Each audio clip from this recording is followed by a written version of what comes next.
All right. Good evening, Albert's List, and welcome to our Saturday night resume review for the evening of May 23rd. It is a long weekend, and you know what? It doesn't seem like one because we're all holed inside. At least we're kind of we've been holed inside here for a little bit, and so the basics of this one are pretty simple. I'm going to put up a couple resumes tonight. I'm going to review them by turning on my edits and then sharing what I think should be part of these resumes. And then I'm going to go ahead from there and also get your feedback. And then we're just going to keep going through this as we go along. With quarantine and shelter in place being lifted, with COVID-19 seeming to come to its at least first wave end. These videos are going to be a little bit less spread out going forward, but nonetheless, we're going to keep a lot of things in mind because the economy is in a dire state of need.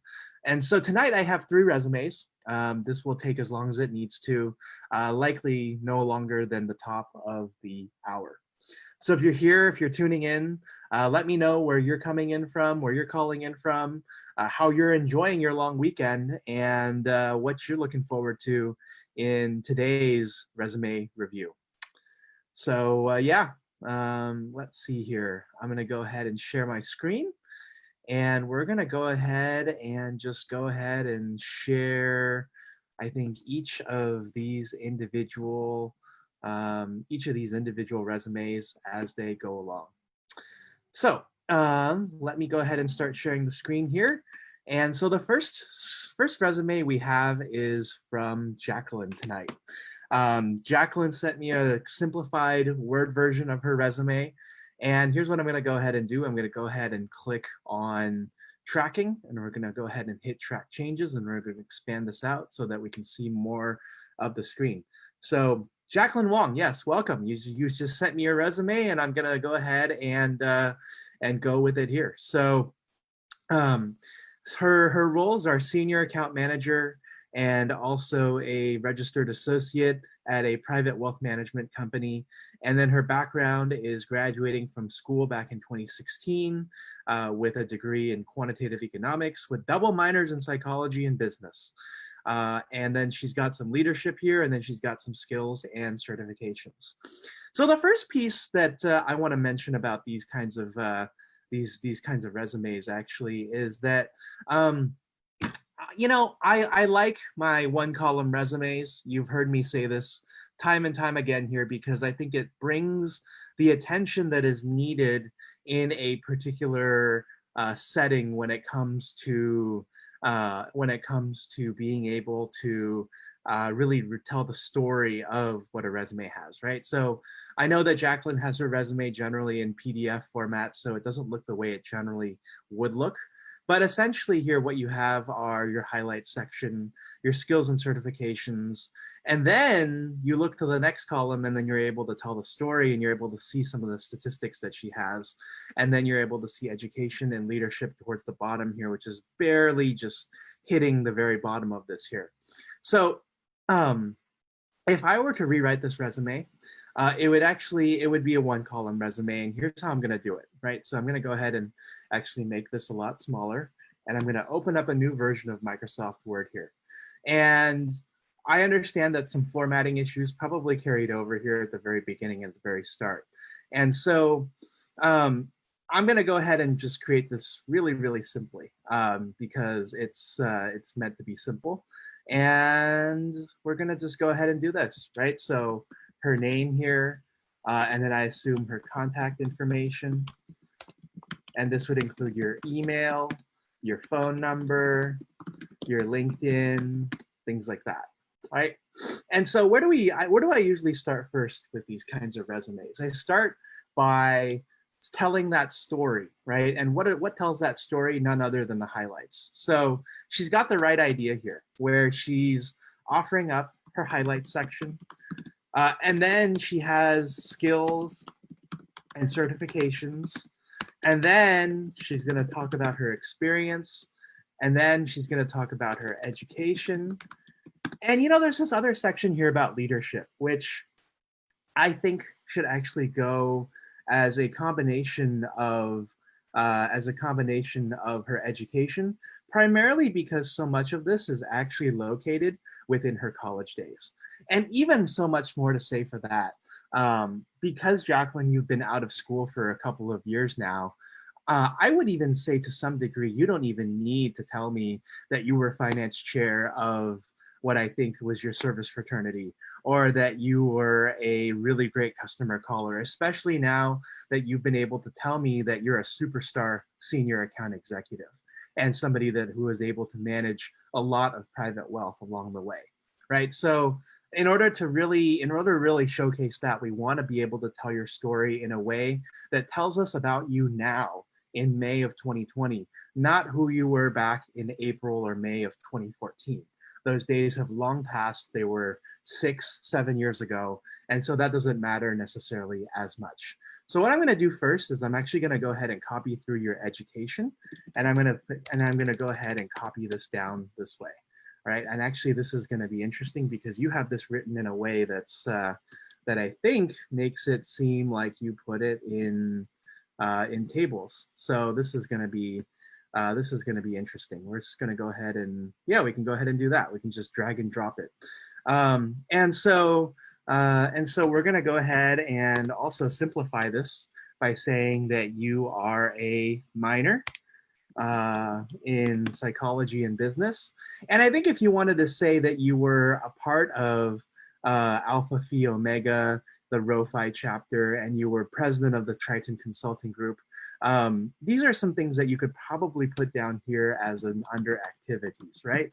So you can say VP of the Triton Consulting Group, and then also finance chair of Alpha Phi Omega service fraternity, right? So honestly, at the end of the day, those two things are probably the least important things on your resume.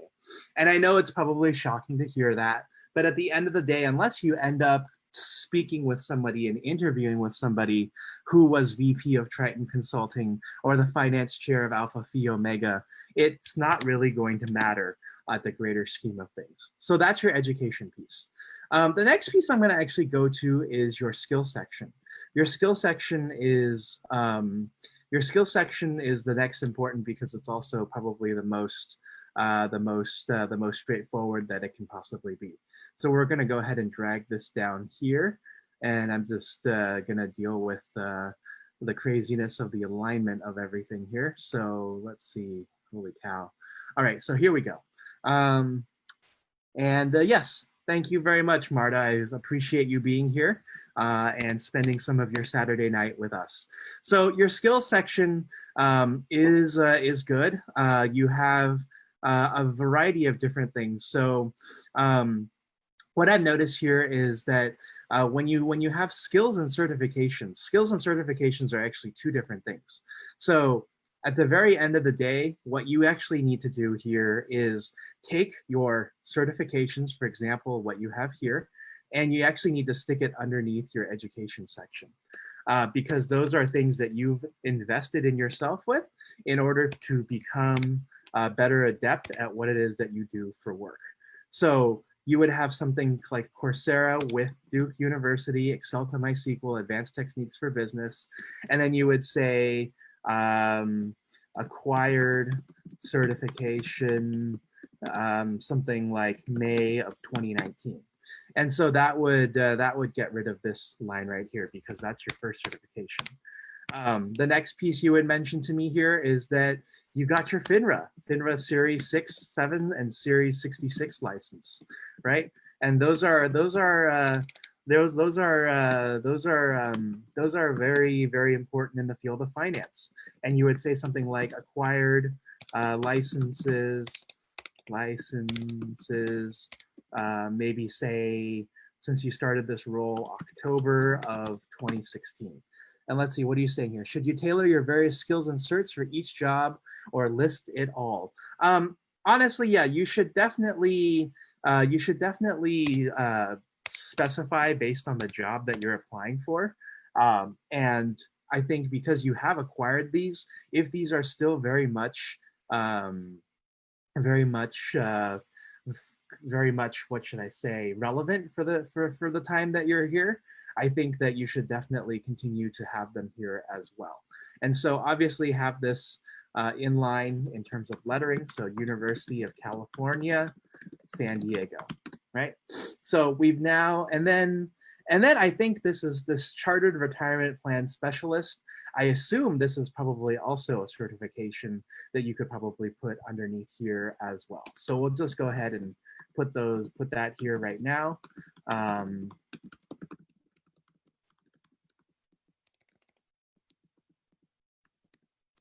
And then we'll say something like acquired specialty January 2017. Cool. Okay. So so what do we do with the rest of your skill section now? What we want to do is we want to categorize this by all the different things that you're capable of doing. And what I see here is actually a very, very, very diverse smattering of different skill sets that need to be categorized in a way that makes sense. So here it looks like you know a lot of different things within the data science field. So we're going to go ahead and put data here. And then we're going to unbold SQL. And so it'll be SQL, Tableau, AdPar. Then you have Zendesk, Jira, Atlassian. And then you have HubSpot, Salesforce CRM, and Facebook Analytics. Then you have Adobe Creative Suite, Photoshop, languages, and then languages, which we have native Chinese and Japanese. Your languages one is great. And so the next thing we're going to do is we're going to look at what you can do in terms of productivity. So productivity you would have for Microsoft Office.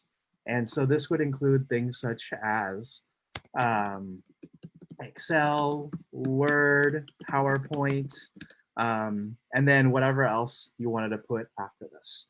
Let's see. Marta says, I like having a list, and if something is not necessary, just delete for certain jobs and applications. My actual resume is just 3 pages, but if I delete enough to best match each job and get it down to 2 pages. That is a good tip, and that is something that I agree with. Then you have things here for marketing operations, right? So this would be Zendesk, Zendesk, Jira, and Atlassian. And then the other thing you have here is you have marketing related tools, right? So you put that here, and then you can also probably put your Adobe Suite tools here as well. And so we'll go ahead and put Photoshop as the tool that you know how to use here. And so at the very end of the day,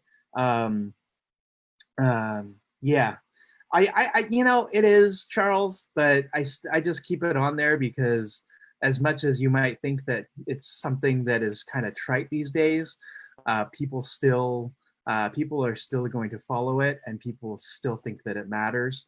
So that's just kind of what it is. So the next piece I'm going to do here is I'm going to talk about your experience. So we're going to go ahead and copy both of these here, and we're going to stick it underneath the experience section. And oh boy, this is a mess. Let me do it at one piece at a time here if I can help it. Okay, cool. So the first job she has here is with Guideline as a senior account manager. We're actually going to go ahead and put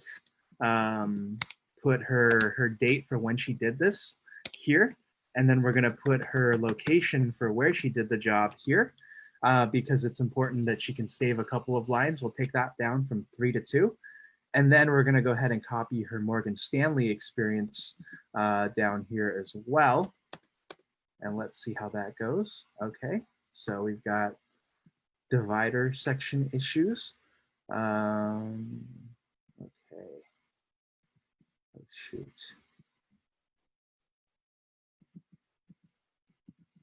Okay, so I'm just going to actually type that manually here because there are some formatting issues here. Let's see. Jacqueline says, if I was promoted recently, should I separate the sections account manager versus senior account manager? You can definitely say within your bullet points that you were promoted to senior account manager.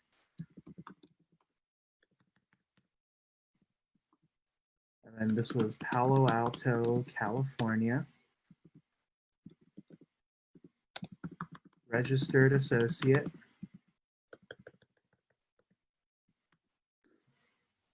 And you were doing this from October of 2016 to November of 2018. All right, cool.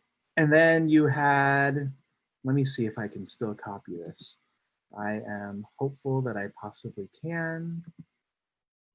Does that come through? Yes, it does. Okay, perfect.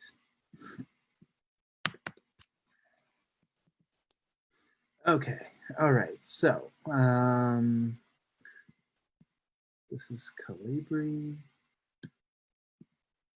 And so this is actually another justified reason for why I like resumes to kind of be in the standard format, mostly because it's easier to edit and it's also malleable to different types of formatting settings. So you want to be able to have a resume to be able to showcase and share at a level that people can transfer from different document types. And so that's just a very small detail. Obviously, I'm in no position to hire or make a hiring decision on Jacqueline, but that is just something that I wanted to note as we go through this exercise this evening.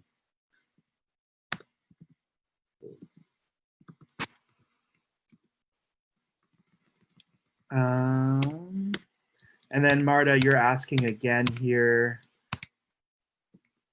Okay, so that's all going to be in its own section here, and that's going to be figured out as we go along. So Marta says, how important do you think months are on a resume? You know, it really depends. So I do see a lot of longevity here on Jacqueline's resume. And in terms of this, what I also see is that, you know, if you're taking contract jobs and these jobs are going from month to month, then you definitely want to be able to you want to be able to just go with years. So it depends completely on the issues that you have with your career. All right, so I see things that are bolded here, and I think that, so I'm gonna go ahead and read through her experience. And it says, develop, cultivate, and maintain relationships for 100 plus, 10,000 plus clients. The only designated account manager in the company for exclusive prime clients, high value plans, and guideline for advisors platform.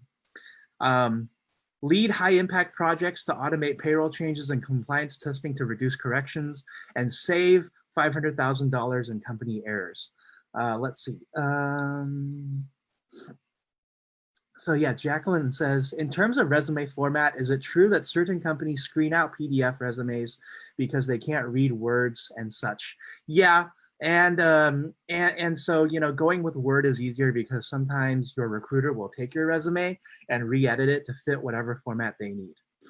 Subject matter expert escalations lead for challenging cases, saved a planned $240,000 of IRS compliance costs by deciphering complex regulations, average 94% customer satisfaction score, surpassed 2 company-wide OKR goals by 50%, and drastically improve internal processes, collaborate with product and sales to introduce new client initiatives, upgrade client user experience and drive advocacy and retention, mentor new account managers for better communication to clients, training new AMs and reducing TFIR and TRES by 25%. And then you also have your registered associate here, where you led operations on a team of a team of 7. You were leading, managing, developing, and delivering products under tight timelines. Okay, cool. So in looking at your resume from a very top level, I can tell that you have a lot of really great numbers. I can also say that for a fact that you also have an opportunity to simplify what you're trying to say here and to be able to communicate what it is that you've done in a far more powerful manner. So the first thing is, here, and I think this may take me a while to just think it through from a very top level, is that you want to lead with the impact that you were able to create. So for example, you said here that you led high impact projects, but you saved $500,000 in the process. And so what you want to do is say something along the lines of saved $500,000 by leading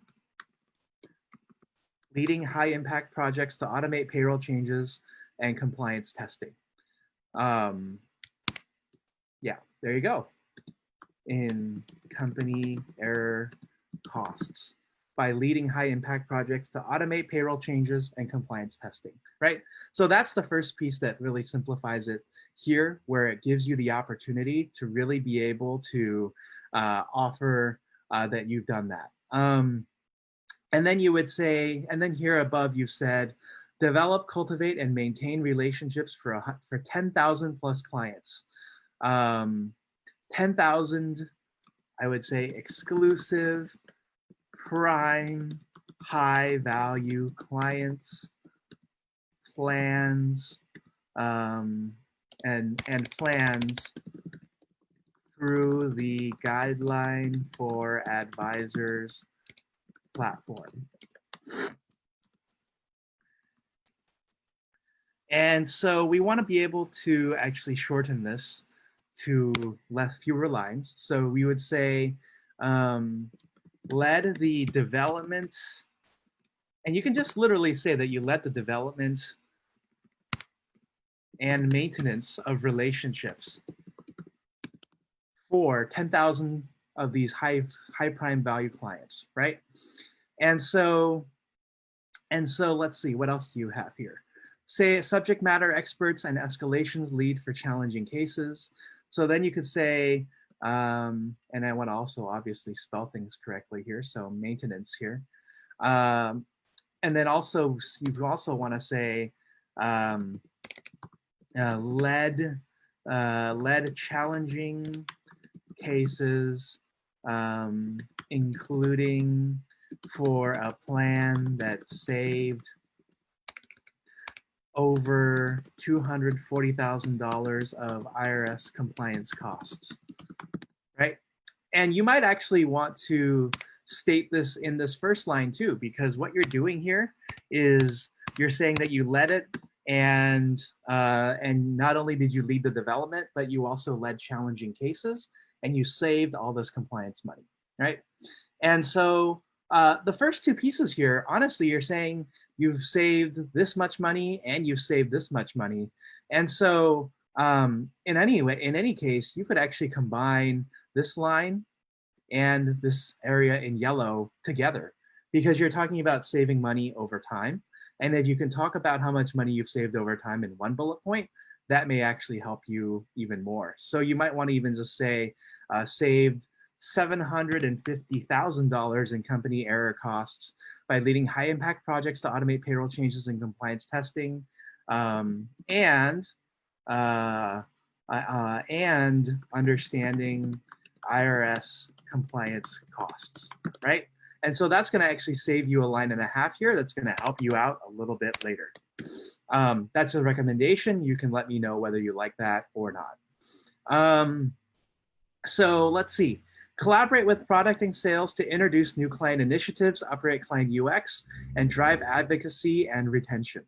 And so actually, this is a really good one that should probably go in line with what you have here, with average customer satisfaction with answering all the tickets and the calls that you have, and what you were able to do in introducing those new client initiatives and that customer experience. So if anything, I want to actually see you combine these two together into their own bullet point, because they kind of talk about what you're able to do as an individual within that role. Then finally, you have surpass 2 company-wide objectives and key results goals by 50% and drastically improve internal processes. And then finally, you have mentor new account managers for better communication to clients, training new account managers, and reducing TFEAR and TRES by 25%. Now, I don't know where you're going next in terms of your next career move, but if I looked at that number, I actually have no idea what TFEAR and TRES are. So you're going to want to explain to those or write them out in longer form. as far as, and so with regards to this, and Jacqueline, I'm going to go ahead and send this to you after the fact, because I have edited your resume. I'm going to go ahead and say that that when it comes to commenting on what you've said within regards to this resume, that you want to be able to list how many new client initiatives you were able to upgrade and service over this amount of time. So that's just something to note as you go through and edit this resume. And so, you know, right, before you had 1, 2, 3, 4, 5, 6 points. We've now reduced that to just 5, but those 5 points are going to be a lot more powerful. Time to first resolution and time to first response. Oh, okay. All right. Sounds good. So yeah, I can see that. Okay. All right. That's that helps. If that is a phrase that people within your industry will understand as you interview in front of them, that's fantastic. If you are looking to transition to a new industry, then that's going to be a much different experience for you. All right, so that's the first piece here. The next piece here we're going to talk about is the work that you've done at Morgan Stanley Wealth Management. So you led operations and finance on a team of 7. Managing assets for ultra high net worth clients. Team was recognized on Barron's Top 100 and consistently did the highest performing at Morgan Stanley US and internationally. Great. You led, because you no longer work there, liaison with clients, or you could just say you liaised. Liaised with clients to communicate account details, transacted trade orders, and provided exceptional support on trade error reconciliation. So I want to know here, right? How many clients did you liaise with? Manage, invoiced, and billed over $850,000 in quarterly fees with discretion and integrity of clients' data and finances with 100% accuracy. Almost to some degree, you can just say that you managed, invoice, and billed over $850,000 in quarterly fees. And that'll actually save you a line, because it's the $850,000 in quarterly fees. And you may even want to reword whatever quarterly fees are. I know that we're a group here that focuses on the job search piece of it, but also wording does matter because your resume is a marketing document. Welcome, Alex. Thanks for joining us tonight. Develop new client experience processes for the first 100 days from prospecting, onboarding, to ensuring satisfaction. Maintained a client satisfaction rate of 95%. Okay, so what I'm getting from that is you were developing a new client experience from the moment that you had started talking to them, and you retained 95% of the clients that you were able to work with. And so you would say something along the lines of, would I say this differently? Developed new client experience process for the first 100 days. I need to think about that for a moment. Let me come back to that one after I read the next one. Exceptional delivery under tight deadlines, managed multiple demands, and prepared ad hoc reports for clients in an extremely fast-paced workplace. This is actually probably par for the course in the finance industry. So I'm actually going to go ahead and delete this bullet point, because you're going to read a lot of job descriptions that say that you need to do this, and it's probably not going to matter when it comes to setting you apart, when it comes to the application process. So we're going to go ahead and get rid of that line. And so the previous line we're going to have here is led the development of new client introductions,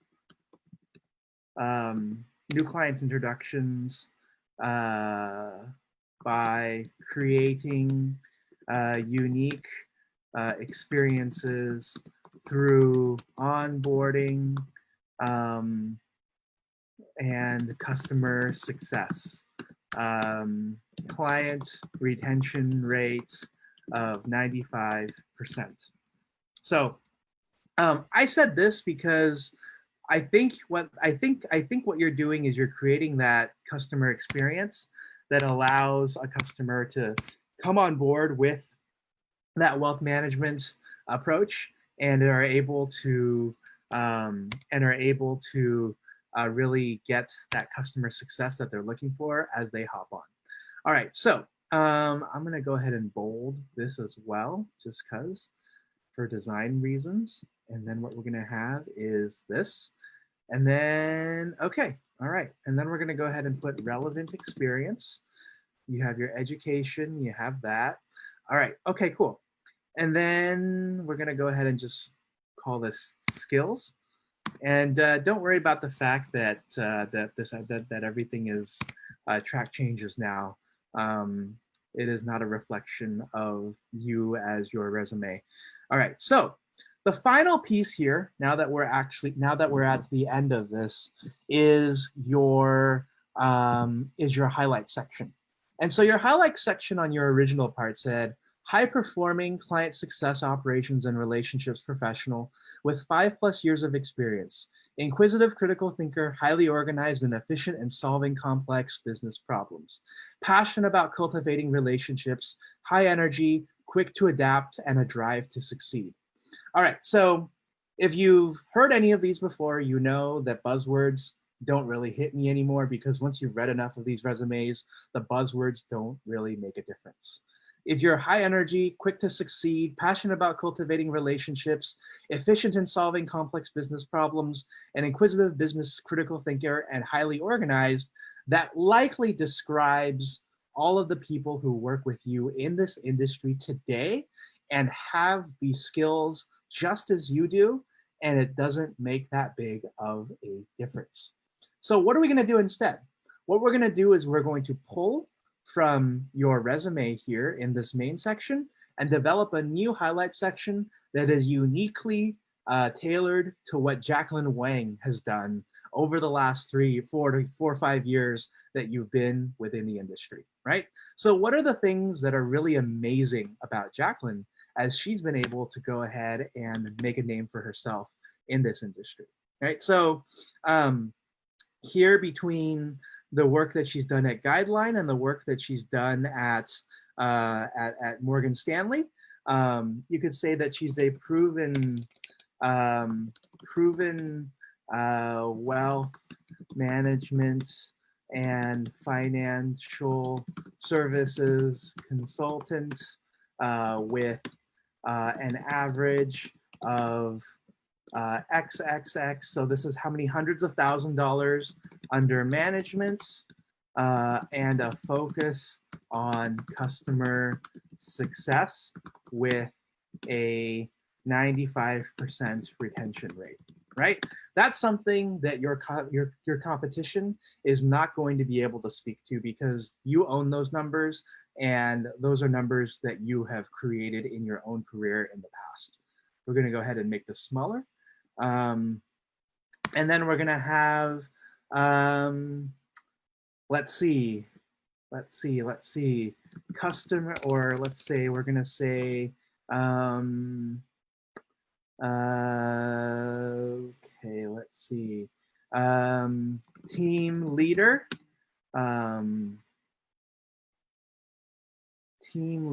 for managing high net worth assets. And we're going to actually add recognized by Barron's top 100 for highest performing at Morgan Stanley. And then the final thing I want to talk about is your operations, right? So you're able to not only answer 6,000 plus tickets, but you're also able to save $750,000 in the work that you're able to do. So compliance, maybe you say something along the lines of how you're a compliance whiz with over $750,000 saved from errors and 6,000 customer tickets answered over the past 2 years, and then maybe some kind of percentage accuracy number that you put on there, right? So even though I don't work in finance and I've never worked a day in finance, Jacqueline's numbers are still very impressive at the end of the day because we've been able to show her that she's able to create money, also save money, and then also be able to operate at a level that saves her company money so that they can continue to serve their clients in the best possible way. So I'm actually going to go ahead and click accept all changes and stop tracking so that the only thing that remains are comments. And what you see here in general, and this is before you do any editing here, is a resume that goes about a page to a page and a quarter. Maybe if we go ahead and actually, what am I doing here? We'll go ahead and add the column. We'll actually increase the column length. This may help a little bit, it may not. But yeah, either way, it's going to showcase her as somebody who is qualified to help manage anything that you have from a finance perspective. And so, Jacqueline, I'm going to go ahead and send this resume to you upon the conclusion of tonight's work, and you can go ahead and toy with this a little bit further. But overall, what you see here is you've gone from a 2-column resume to a 1-column resume. We have made the highlights a little bit better and a little less trite. We've blended the skills into its own section and the certifications into the education. And we've decided to minimize your leadership. Not that your leadership is supposed to be minimized, but to really showcase that you've moved on from your college days and you're kicking butt in the professional world and you're doing a bang up job. So I'm going to go ahead and hit save on this. And I'm going to go ahead and just plop this on the desktop, and we're going to move on to the very next resume. I'm going to take a break here and drink a little water, and then I'm going to come back and we're going to do Brian Phan's resume. And then I'm going to, in the meantime, if you have any comments, if you have any thoughts, please let me know what you think. I'm happy to hear what you think and would love to know more.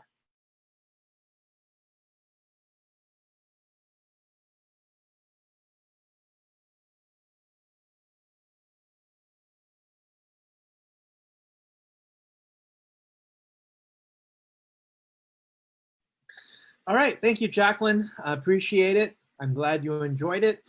I just took a sip of water and I'm back for the next resume. And so this next resume is from Brian Phan. Brian Phan is looking to obtain an entry-level position in human resources. He's got the skills that he has here. And then he's got his work experience that he's done over the past couple of years. And then he's got his education degree, which is a degree from San Jose State in the class of 2019. All right, so when it comes to this resume, I'm also going to go ahead and start track changes. I do like that it's 1 column, and I like 1 column again, just to reiterate, because it tells a really good story and really showcases what Brian has been doing throughout the course of his career. Now, he is a fairly recent graduate, so I'm going to actually go ahead and pull his education section up to the top here because he is a recent enough graduate to really be able to say that, okay, he is new to the workforce, and so he is a little bit green, and so we need to know that. Otherwise, one may wonder why he's got so little work experience in the first place. The other thing that I want to include here, because he's such a recent graduate, is the GPA. So unfortunately, for better or for worse, you do list your GPA on your resume when you first graduate because you want to be able to tell your hiring managers what it is that you've been able to do in an academic setting, and they will use that first little bit to judge you based on your capability of doing that work. So let's go with the first piece here. I'm going to go ahead and actually come back to the career objective later. We're going to change that.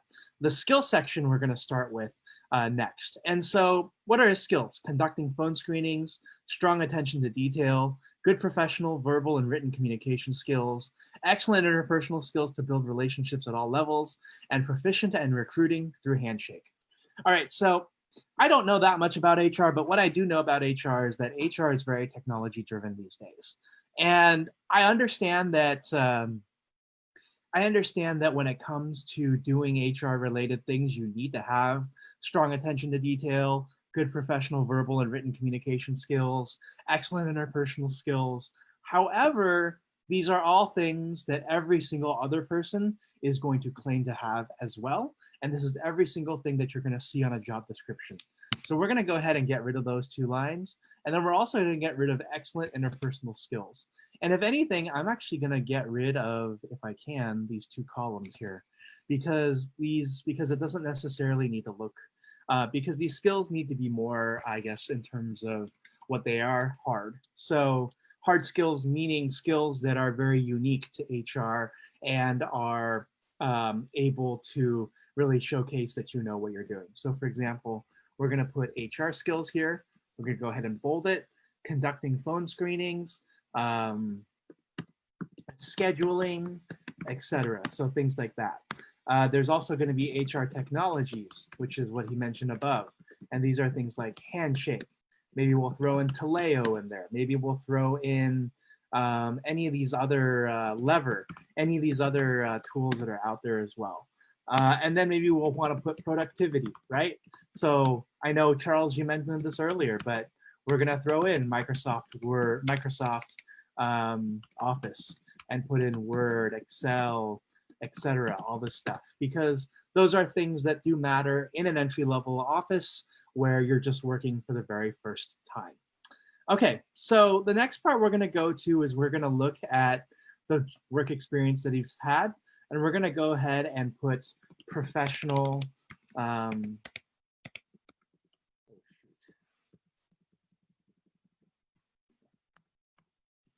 let me go ahead and rewrite this here.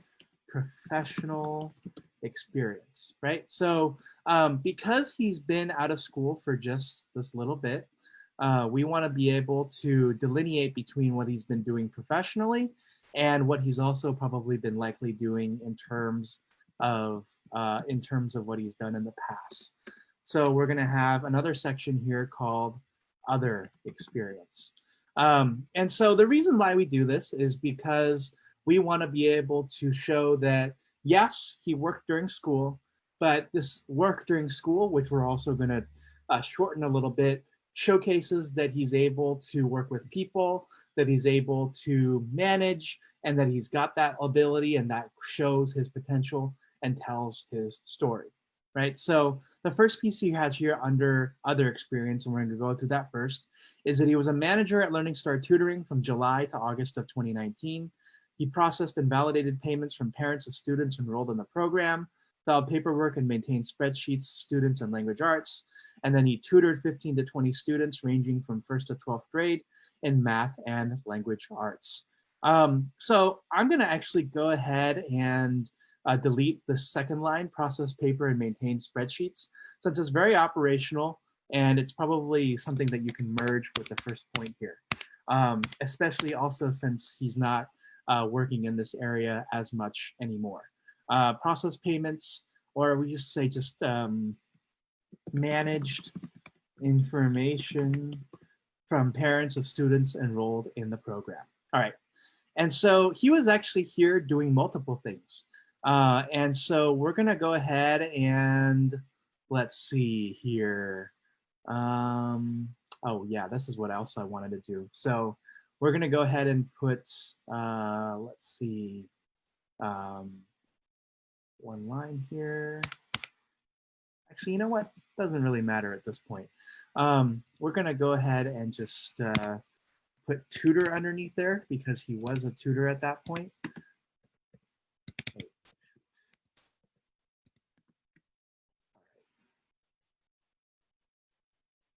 By the way, Brian, if you are watching, let me know what you think of these opinions so far.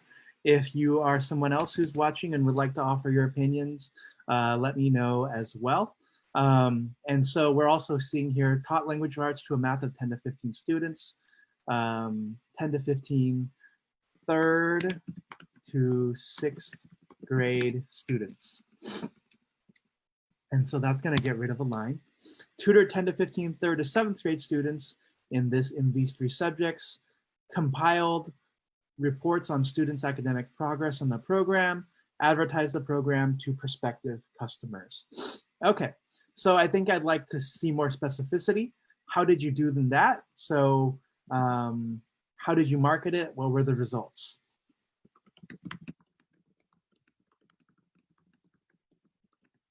And then finally, office assistant, math enrichment, worked with a substitute teacher, filed documents, provide customer service to the parents enrolled in the program.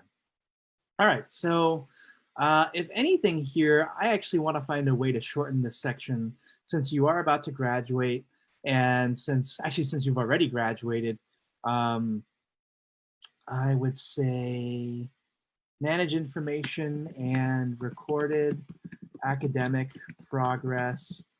Actually, no, that wouldn't go there. Yeah, you know what? I'm just going to keep this as it is, and then we're going to go to the next section above. Marta says, I like the idea of breaking out from the professional and the other. I'm well past that, but good to know. Yeah. So professional experience, wrote and posted job descriptions to attract applicants for 10 different internships in marketing, computer science, and HR, sourced 20 to 30 applicants per week through Handshake and Chegg, maintained Excel spreadsheets containing applicant contact information and interview dates, built email templates for applicant contact, conducted 10 phone interviews per week with prospecting candidates, compiled reports summarizing notes taken from phone screenings and technical interviews, scheduled 5 to 10 in-person interviews per week with prospecting candidates, wrote and emailed offered letters for new hires, assisted in the onboarding process, right? So standard HR things for HR assistant type work. I do see a couple of things that repeat here, so I'm gonna try and shorten those. And so we're gonna say conducted 5 to 10 interviews. So you did 5 to 20 interviews per week with prospecting, with prospective candidates, right? And so this is going to get rid of this line here because you essentially did that for both areas. Built email templates for applicant contact. Okay, that's fine. Let's see. Sourced 20 to 30 applicants per week. Wrote, okay. Compiled reports summarizing notes taken from phone screenings and technical interviews. Let's just say phone screens. Does that shorten it? That does shorten it. Great. So we're down to the 1 line. Wrote offer letters for new hires and assisted in the onboarding process. What other ways can I shorten this? Wrote and emailed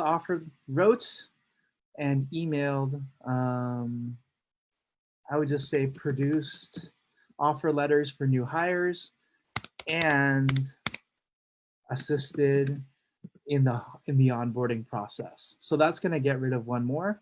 You have 7 here.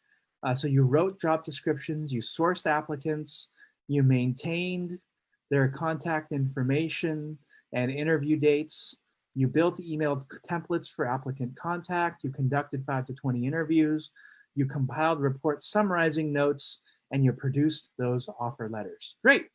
Okay, so what it looks like at the end of the day that you did there is that you were an end-to-end talent acquisition specialist in the HR area.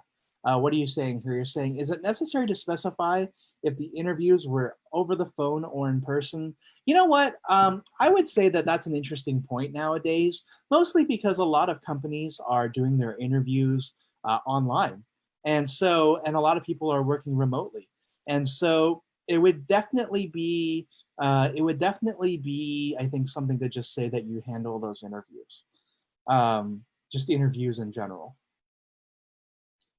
And then finally, so for career objectives, so this is the last piece here, and I'm realizing that I'm coming up to this last piece here because you want to be able to tie it together. And so instead of career objective, I like to say career highlights.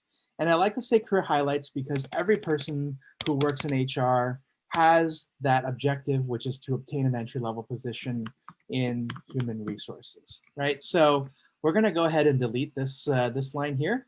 And what we're going to do next is we're going to go and we're going to create a set of bullets that highlight what Brian has done in his career based on his professional experience. So what we're going to say is end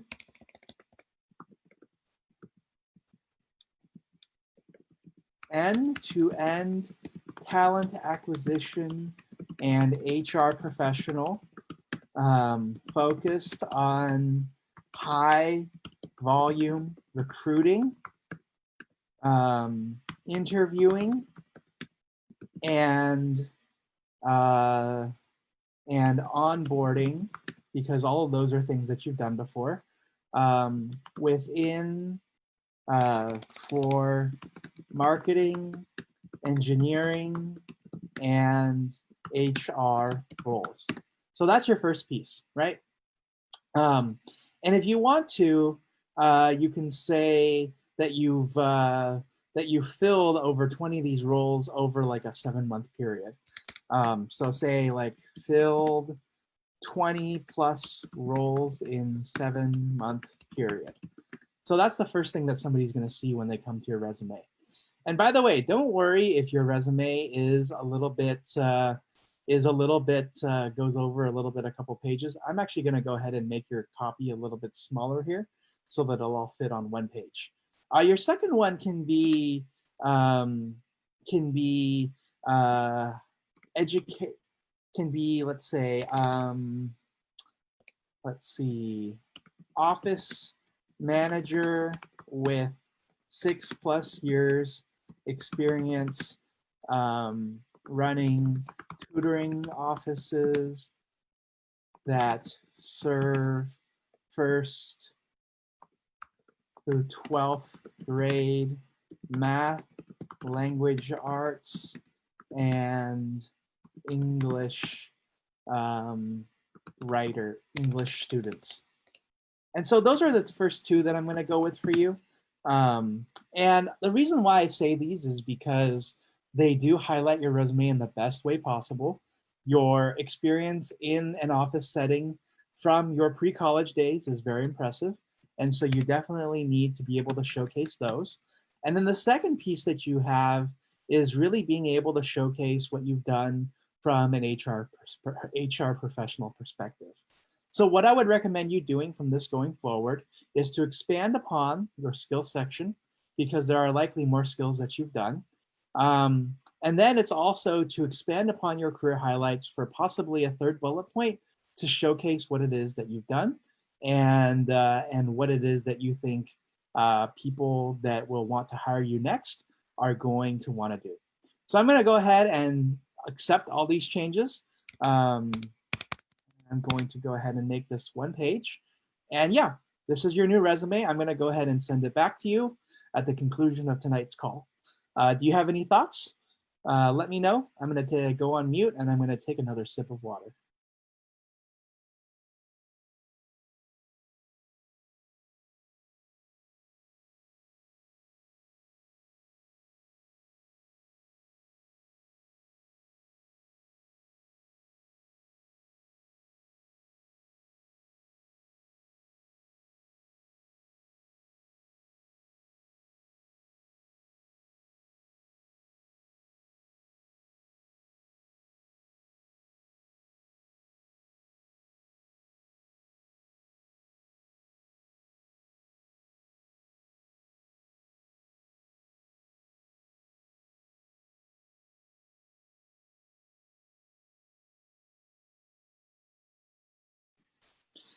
All right, I'm back. So this is the final resume of the evening. And we're going to be looking at Christopher Tun's resume. And let's see. So Brian says, would it be better to write full cycle recruitment instead of end-to-end talent acquisition? Yeah, I would say that it would probably be better to write full cycle recruitment simply because if that's a phrase that's used in your industry, you'll want to be able to cite that and go back to that. So thanks, Brian. Appreciate that. All right, so let's see here. Yeah. So the next resume we're going to talk to is Christopher Tun's resume. Chris is going to be a new graduate, graduating into one of the funnest economies that we've seen ever. He's a Bachelor of Science in Statistical Data Science with a bunch of courses that he's taken. He's got his skills, which I really like a lot. He's got his work experience and his projects. And honestly, from the very first start here, I don't actually see much that's wrong with this resume. I know that he's about to graduate here, so he's got this little piece where it says that this is his that this is the courses that he took. I don't necessarily know if too many hiring managers are going to care about that. And so I'm actually going to go ahead and delete that and give him 2 lines back of his resume. Work experience. So BIT project, data science manager. Supervise the production of management and development of data science related curriculum and projects across 3 weeks for teams of up to 5 students. Topics range from intro to statistics and beginner Python programming to machine learning / AI. Delegated weekly tasks and ensured a systematic workflows with deadlines over Zoom meetings. So you want to uppercase Z in Zoom because it is a product. Led integrations of finalized lesson plans and presentations for nationwide remote access through collaboration and issue handling versus GitHub. So I would say, let's see, how many lesson plans, right? Because we do want to know what it comes to when it comes to quantity here. UC Davis Computational Communications Lab analyzed over 6 decades of basketball game scores and identified trends in the evolution of team professionalism and player strategy to aid research with human decision behavior in complex social environments. That actually sounds really cool. As a sports nerd, this is actually something I'd love to know what the results were. So maybe you end up putting that in your, what I'm going to create up here, which is a professional aspirations and highlights section. Research data science methodologies to pre-process and manipulate data from data scraping and parsing of HTML code. Maria asked, what size of the font looks smaller than the others? This is Times at size 12. So I'm actually going to go ahead and make the font one little bit bigger. And this is going to go to 2 pages, but it doesn't really matter. Let's see. So develop debugging skills while exploring and implementing Python packages such as NumPy, Pandas, and Matplotlib. Actually, what I notice here is that if I do keep the text at a certain size, it doesn't go over to the next line. So I'm going to keep it at that. If anything, I'm going to go ahead and zoom in. So what were we at right now? We're at 120. I'm going to go ahead and put this into 150 so you can see it closer. Collaborated with lead researcher to identify project deadlines, goals and deadlines for 4 months of remote work using Git to maintain project files and proper version control. All right, great.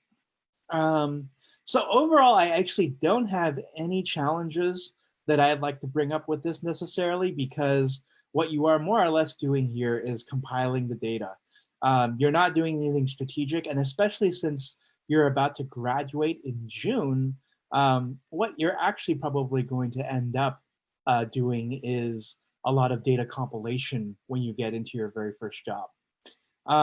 So let's see, what do we have here? Projects, COVID-19 tracker. Developed a visualization web dashboard to gain better insight on growing number of global coronavirus cases. Analyzing data retrieved from rapid API calls by wrangling with DPLYR and modeling exponential growth in R. Visualize percentage change recovery and mortality rates with user-defined bar plots, line plots, and heat maps for 170 countries and 3,400 provinces within a 60-day time frame. All right. And then you've also done all of these other projects. And wow, this is actually really cool. So you've definitely won and you've finished in first place for other things as well. And so what's actually really missing on this resume as we get to the end here is that if someone were to look at this resume at the very start, it wouldn't really be very clear what it is that Chris wants to do once he graduates. So we did this with a resume a couple of weeks ago, where we're going to actually create what is a highlights and a highlight section that is here focused on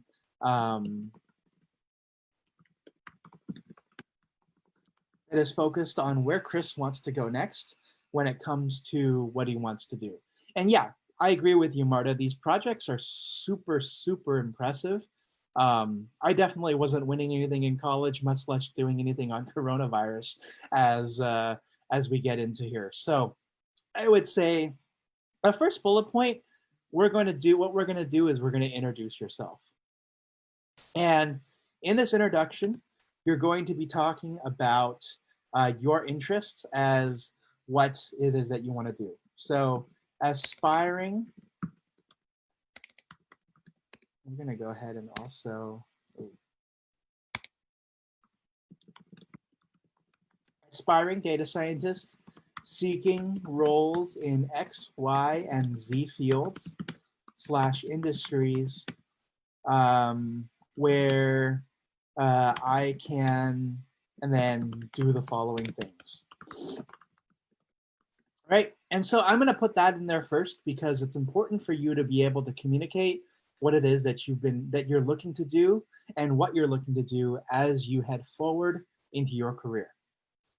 The second piece I want to talk about is I want to be able to actually showcase what it is that you're able to execute. And so I would say that you are a award-winning data scientist with projects spanning athletics, healthcare, what else do you have? Sociology, and then energy, actually, too. Sociology and energy. And here you would say first place at Who Hacks, semicolon, third place at UC Berkeley, Datathon for Good. Did I even say that right? Datathon for Social Good. For social good in 2019, right? And so those show you that number one, you're an aspiring data scientist. Number two, that you are somebody who, and good call there, Marta, community welfare. Yeah, so and energy, and so you were able to win these two awards. And then the final third piece is team. Ooh. There we go. Team leader for data projects, led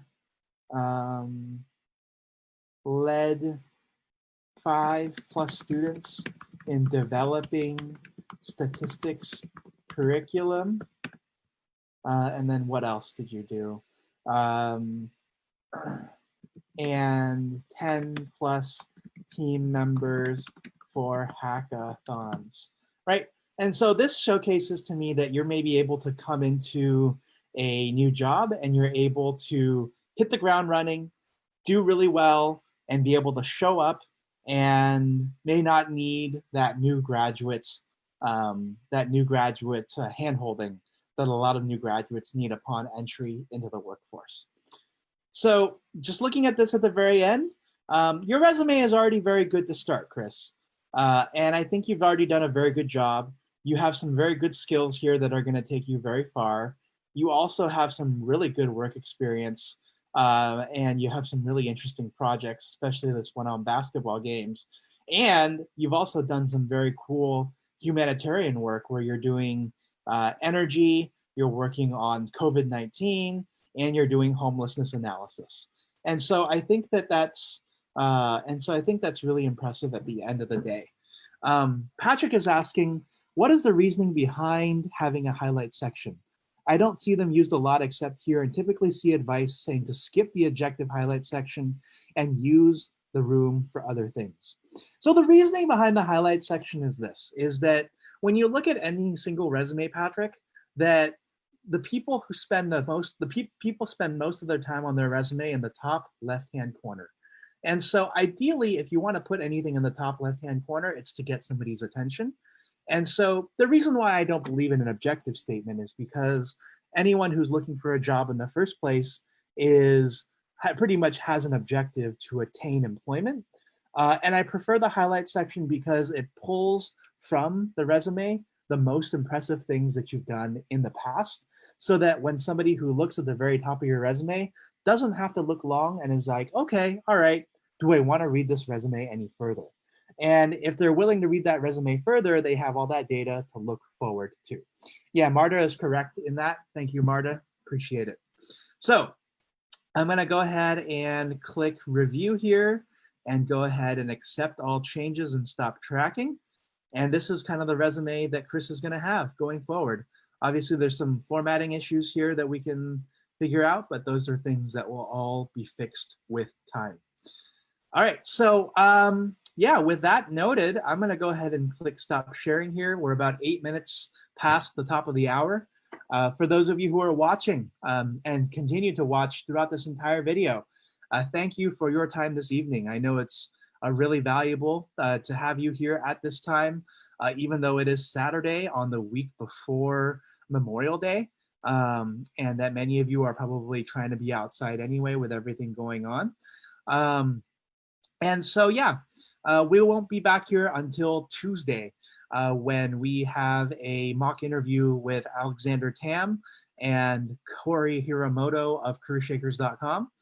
Until then, let me know if you have any questions, if you have any thoughts, continue posting in the group. We'll see your advice, we'll see your success stories and your introductions.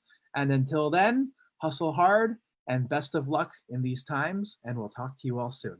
Have a great night, everybody, and have a great rest of your Memorial Day weekend.